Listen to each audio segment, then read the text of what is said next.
Or welcome back for another deep dive, and this time we're catching up with our favorite adventuring party. This is right after their encounter with the bullywugs, right? Yep, still the same crew, Miso Hungry, the lizardfolk barbarian. I think he's more brawn than brains, to be honest. Yeah, he's not known for his strategic thinking. Then there's Trill, our halfling rogue, always looking for trouble, but also treasure, of course. Always with the heart of gold, though. Aurora, our githyanki monk, is still as disciplined and focused as ever. A real contrast to the rest of the group. Definitely. And of course, we can't forget Decklin, our werebear with a temper, but a surprisingly strong moral compass. He's got a good heart deep down. So this time they find themselves in a seemingly normal shopping mall. A shopping mall, of all places. Right, but of course it's not as normal as it seems. Not with this group. The source material calls it Monument Mall, and it describes this unsettling energy, like the whole place is vibrating with some unseen force. That's a great way to build suspense right away. Oh, and they even mention an Orange Julius. An Orange Julius. I don't know why, but that just cracks me up. It's that juxtaposition of the ordinary and the extraordinary. Exactly. You've got Macy's and JCPenney right alongside these psychic tremors. And a deserted lower level. Don't forget about that. Oh, yeah. That's super creepy. Makes you wonder what's lurking beneath the surface. For sure. And then there's this closed-off section of the lower level. It's like a whole other world down there. Tucked away in the corner is the Pixel Palace arcade. Oh, yeah.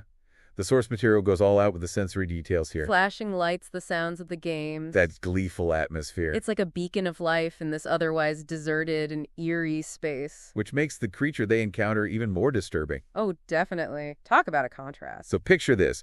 Our heroes round a corner, and there it is, the spectator. I can only imagine their faces. It's this giant mass of flesh just hovering off the ground. Dominated by a single massive eye. And get this. From this fleshy mass sprout 4 tentacles. Each tipped with another smaller eye. Ugh. It's the stuff of nightmares.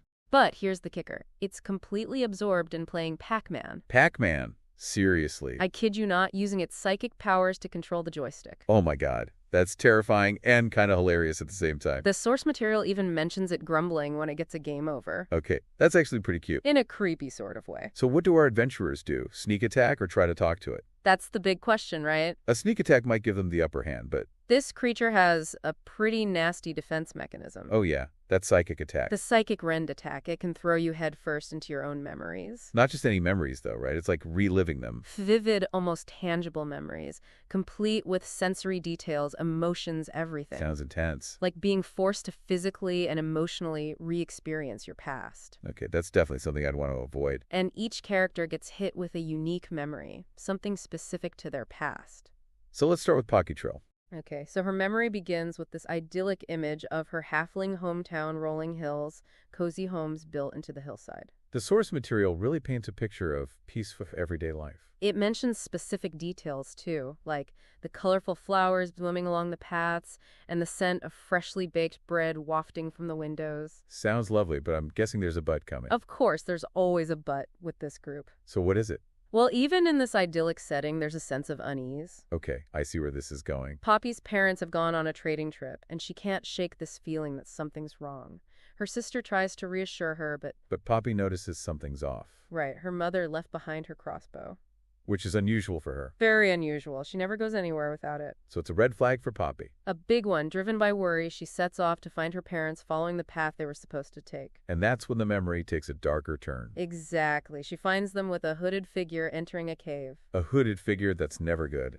Inside, there's this massive cavern and a strange metallic machine humming with arcane energy. This sounds bad. The machine activates, everything vanishes in a flash of light, and Poppy's knocked unconscious. Oh no. She wakes up to find Miso Hungry, Aurora, and Decklin standing over her. So they just happen to be in the neighborhood. They tell her they were drawn to the cave by the explosion. Poppy, with no memory of what happened, accepts their offer to travel with them. Wow. So she's basically starting her life over not knowing who she is or where she came from? It's tragic, but also kind of hopeful. Right. She has this chance to create a new identity for herself. It's a testament to the power of this psychic rend attack. It not only forces you to relive your past, but it also makes you question your present and your future. Like being trapped in a loop, constantly reliving that pivotal moment. Precisely. It really underscores the disorienting and unsettling nature of the spectator's abilities. And this is just one of 4 memories. We haven't even touched on Miso Hungry's farewell to his lizardfolk tribe, Decklin's struggle with anger, or Aurora's defiant departure from her githyanki mentors. Each one is a window into their past, giving us a glimpse into what makes them tick. And it's all happening in the middle of a shopping mall, surrounded by discounted jeans and food court aromas. Talk about a surreal experience. It makes you wonder, doesn't it? What if our most mundane locations held extraordinary secrets? What if the everyday was just a thin veil hiding something truly remarkable? Okay, I'm hooked. Let's dive into those other memories. I want to hear all about Miso Hungry's lizardfolk tribe and Declan's training accident. So we just saw Poppy's memory, all that sadness and mystery. Yeah, it was pretty heavy stuff. Now let's move on to Miso Hungry. Okay, lighten the mood a bit. His memory is surprisingly heartwarming and, dare I say, hilarious. Oh, I'm all for a little humor, especially after Poppy's trip down memory lane. It starts with him walking down a muddy path in a swampland. You can almost hear the buzzing of insects and the croaking of frogs. Not exactly a vacation destination. But then we're introduced to his lizardfolk tribe. Oh, yeah, those guys. And let me tell you, they are a riot. I remember the source material mentioning some pretty funny names. Oh, yeah, like Miso Sleepy, Miso Sad. Miso High. Even a Miso Horny. Wait, there was a Miso Horny? Yep, and a Miso Guilty who confesses to stealing some bullywug jerky from Miso Hungry. Oh my god, that's classic. It's a clever way to give each member of the tribe a distinct personality, even if we only get a brief glimpse of them. So what's the overall vibe of this tribe? Are they close-knit? Absolutely. They clearly rely on Miso Hungry both for his strength and, well, let's just say his leadership skills are a good more instinctual. He's not exactly a strategic mastermind. They shower him with gifts and well wishes as he prepares to leave, and you can sense their genuine sadness at his departure. Why is he leaving in the first place? He believes it's his duty to find new hunting grounds for his people. He sees himself as their leader responsible for their well-being. But there's also this sense of wanderlust in him, right? A desire to explore beyond the familiar. That's a good point. It's like he's got this innate drive to see what's out there. But his memory seems to contradict that idea a bit. Remember, as he journeys, he completely forgets why he left. You're right. He gets so caught up in the experience of traveling that he loses sight of his original purpose. It's like he's just enjoying the ride. Exactly. And that's what makes Miso Hungry such a compelling character. He's driven by instinct and emotion, not always by logic or a grand plan. He's kind of like a big lovable boofball. He stumbles upon Phandalin almost by accident, as if fate itself led him there. And his memory loops back to that moment of departure, constantly reliving that bittersweet farewell. It's both tragic and oddly hopeful, wouldn't you say? Yeah, tragic because he's forgotten his purpose, but hopeful because he seems genuinely happy in his ignorance. It's a great example of how these memories aren't just flashbacks. They're insights into the character's core selves. Miso Hungry might not be the sharpest tool in the shed, but he's got a good heart and a thirst for adventure. And sometimes that's all you need. Okay, so we've gone from idyllic sadness with Poppy to heartwarming humor with Miso Hungry. Where do we go from here? Let's delve into Declan's memory. This one takes a darker turn, exploring his struggle with anger and the consequences of losing control. Ooh, this is where it gets juicy. We know Declan's a werebear, which already hints at some inner turmoil. Right, so his memory begins with a young Declan sitting outside a blood hunter temple. A blood hunter temple? What's that all about? They're a group of monster hunters who use their own blood to fight their enemies. Sounds intense. So young Declan is overhearing a conversation between his parents and his sparring trainer. Even as a child, he struggles with his anger, his potential for ferocity. And the source material emphasizes that his trainer seems genuinely concerned about this, right? Yes. He even warns Declan's parents that he might go feral if he doesn't learn to control his rage. It's like foreshadowing, right? Like we're seeing the seeds of Declan's future struggles being planted right there. Exactly.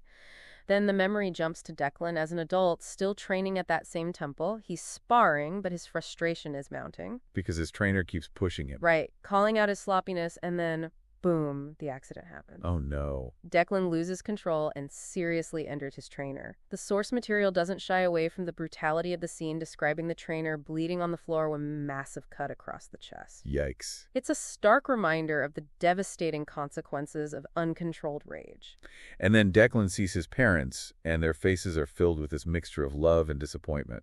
They love their son, but they also fear the beast he could become. It's heartbreaking, really. You can see how deeply this event impacted Declan, how it shaped his view of himself. And just like the other memories, his loops back to the beginning, trapping him in this cycle of anger, guilt, and regret. It's a powerful reminder that our past can haunt us, even if we try to move on. But it's also a reminder that even the most hot-tempered individuals can have a strong sense of responsibility and remorse. Declan might be quick to anger, but he's also capable of great compassion and loyalty. Exactly. His memory highlights that duality, that internal struggle between his bestial nature and his desire to be better. All right, so we've had sadness, humor, and now regret.